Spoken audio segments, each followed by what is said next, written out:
Silchar today news AI.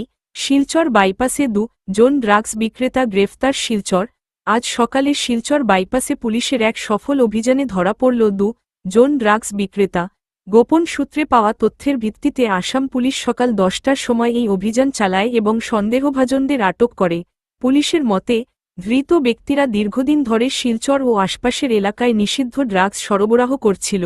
তাদের কাছ থেকে বিপুল পরিমাণ নিষিদ্ধ দ্রব্য উদ্ধার করা হয়েছে, যা স্থানীয় বাজারে ছড়িয়ে দেওয়ার পরিকল্পনা ছিল। এদের বিরুদ্ধে আগেও একাধিক অভিযোগ রয়েছে বলে জানা গেছে। এই সফল অভিযানের পর পুলিশ জানিয়েছে, ধৃতদের জিজ্ঞাসাবাদ করে আরও গুরুত্বপূর্ণ তথ্য সংগ্রহের চেষ্টা চলছে, যাতে ড্রাগস চক্রের মূলহোতাদের ধরতে ব্যবস্থা নেওয়া যায়। শিলচরের সাধারণ মানুষ পুলিশের এই পদক্ষেপকে স্বাগত জানিয়েছেন এবং আশা করছেন, এ ধরনের অভিযান অব্যাহত থাকলে মাদকাসক্তির করাল গ্রাস থেকে সমাজকে মুক্ত রাখা সম্ভব হবে। আপনার এলাকার তাজা খবর পেতে চোখ রাখুন শিলচর টুডে নিউজ এআই এর